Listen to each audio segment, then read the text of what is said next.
Guga Foods and Texas pitmaster Bradley Robinson have joined forces to make some seriously epic Central Texas style barbecue. And based on Guga's reaction, I think it turned out incredible. So I'm gonna cover the nuance of their technique and then try out their recipes for myself. So this is a Wagyu marbling score 9, very big, as a lot of Wagyu briskets tend to be. So I've never had Wagyu brisket in my life, but what I do know about it, and also just looking at the insane marbling on the inside of this brisket, I do know that it has a very high fat content, even in comparison to USDA primes that you can find at the grocery store. So because of this, I would imagine it is very hard to overcook and dry out one of these briskets, but at the same time, if overcooked, it would just shred apart on the cutting board. Also, just like Brad and Guga, the brisket that I bought to copy their cook is a 20-pound giant, which you'll see me try and cram in my tiny Weber kettle at the end of this video. So trimming a brisket is really all about maximizing the amount of sliceable brisket you get at the end of the day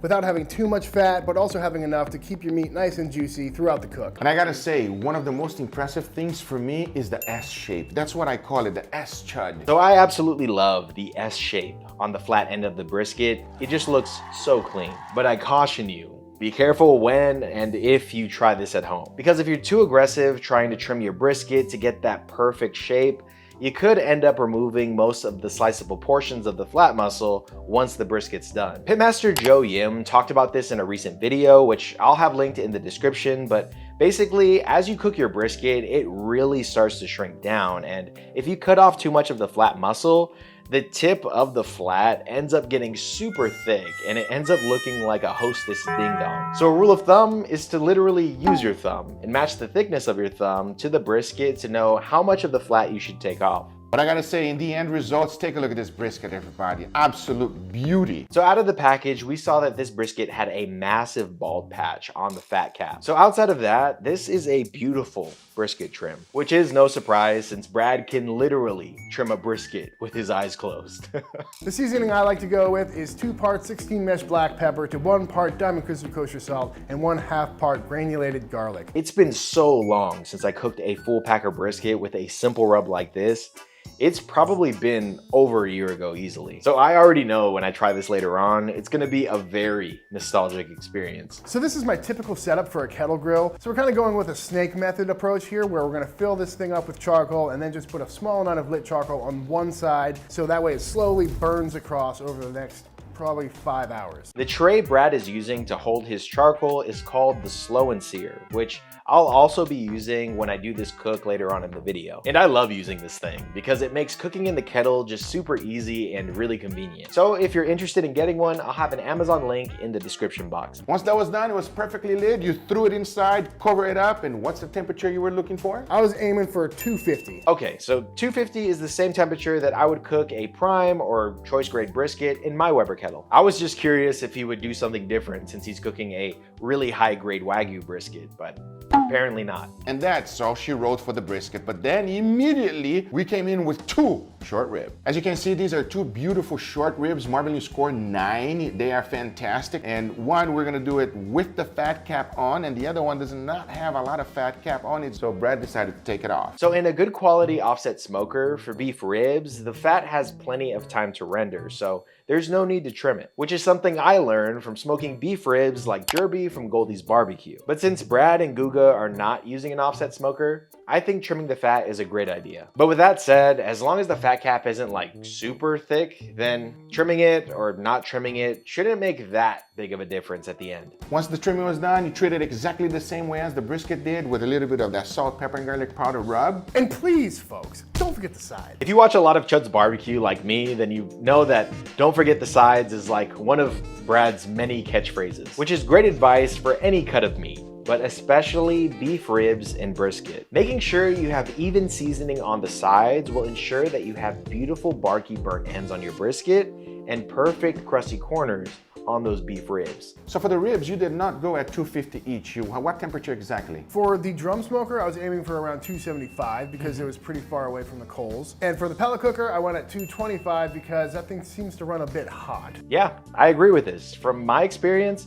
pellet grills tend to cook really hot. Recently, I did an experiment where I tested my Camp Chef Woodwind Pro and my 250-gallon offset smoker in a brisket cook-off. And one of the things I noticed was even though I was cooking the pellet grill brisket at like 230 degrees Fahrenheit compared to the offset where I was cooking at like 275, the pellet grill brisket was scorching hot to touch, while the surface of the offset brisket was actually kind of cool. I think it has to do with the evaporative cooling effect from the really quick convection that I get in my offset smoker, but honestly, I'm not entirely sure. Shockingly, the drum smoker was done much quicker. So to finish them up, you decided to go ahead and wrap them up in butcher's paper with a little bit of Wagyu fat. Yeah, it's kind of a trend right now, and you had some lying around, and I just couldn't help it. The more fat, the better. Come on, everybody. You know what they say. Fat is flavor. I can't even finish. Horrible Guga impression. I promise for the rest of the video, no more Guga impersonations. Once that was done, immediately went into the food warmer. We're gonna let these go overnight because we got plenty of time to wait for the other rack of beef ribs and the brisket. And also the heated overnight rest is a game changer when it comes to backyard barbecue because that's what they do at the barbecue joints. I think that's the key of Texas barbecue. They let it rest. Yeah. Okay, I could probably do a 30-minute video just about resting, so I'm gonna try and keep this as short and sweet as possible. Now, in my experience, the hotter you cook a brisket, the longer you need to rest it. But if you cook a brisket low and slow, then you only need a short rest time. So like I said before, on a big offset like my 250, because it cooks low and slow, you can get away with a short rest time, like about 2 hours, which is pretty much what I do every time I make a video. But at the same time, resting an offset brisket for a long period of time isn't gonna ruin it. And in fact, if you pulled the brisket too early, resting it for a long period of time is actually gonna make it taste better. So in summary, as long as your brisket has good marbling to keep it from drying out, the safest bet is to give it a long rest, just like Guga and Brad are doing here. Shortly after, which was about 9 hours, the brisket was at 179 degrees and you decided to take it off. There's plenty of ways to wrap it, but I really love doing the foil boat method. First and foremost, it's gonna leave that fat cap exposed, which is gonna allow it to render down and get some nice crispy bark on there. And also your edges are covered up, which can get a little dried out. So all the fat and juices rendering out of this thing are now held in. We're gonna kind of confit this brisket from the bottom while still getting some extra smoke on the bark. So the foil boat, or chud boat, as the name suggests, is one of Brad's signature techniques. And for all the reasons Brad said here, if I'm not smoking a brisket on an offset smoker, I'm almost always using the foil boat. So once fully wrapped up, back on the pit this goes for probably another 2-3 hours until we come up to an internal temperature of around 200 degrees. But more importantly, it's feeling nice and tender and probing like butter. That's how you know when it's done, everybody. All right, so that was the recipe, so let's go ahead and get cooking. So I could not get my hands on Japanese Wagyu because I don't have a meat dealer yet. Instead, I just bought the best quality meat that I could get my hands on. So for the beef ribs, I went to my local butcher, and for the brisket, I got a prime from Sam's Club. And for the 2 racks of ribs, I'm gonna be cooking them in my Weber Smoky Mountain and my Camp Chef Woodwind Pro. And I'm gonna be taking off the fat cap completely for both racks. That way I can have equal factors with both of the ribs so that at the end of the video, when I try the ribs, I can do a comparison of the 2 cookers. Because I have always preferred my beef plate ribs on a Weber Smoky Mountain versus a pellet grill, but I have yet to try dyno ribs in my Woodwind Pro with the all-new smoke box, and I think this is the perfect opportunity to do so.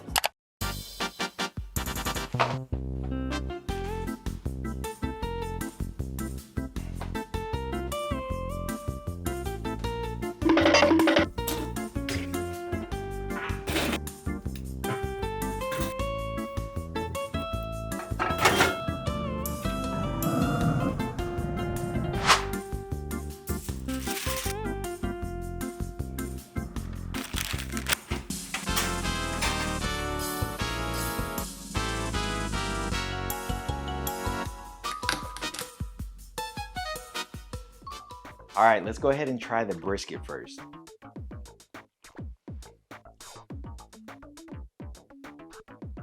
You know, after doing the Adam Ragusa brisket and the Gordon Ramsay brisket, just being able to do a full packer Central Texas style brisket is like coming home after a long day of work, man. It's just so good. Okay, time for the beef ribs from the Weber kettle. Pellet grill. So both beef ribs are really good, and it's actually a really close race because I really liked just the tenderness and the way that the Weber Smoky Mountain beef ribs cooked. But definitely I like the wood smoke flavor I'm getting from the Camp Chef Woodwind Pro beef ribs versus the charcoal flavor from the Weber Smoky Mountain beef ribs. So again, it's really close, but personally, I like the pellet grill ribs better. So overall, I'm super pleased with this cook, which I didn't have a doubt in my mind that I would enjoy it because, again, this recipe was made by 2 high-level pitmasters. In fact, this platter is almost as good as when I remade the menu at the #1 barbecue joint in Texas, Goldie's BBQ. And that is not a knock to this cook at all. It's just that that Goldie's tray was otherworldly. So if you want to see the Goldie's cook, then make sure to watch the next video on your screen, and I'll see you guys over there.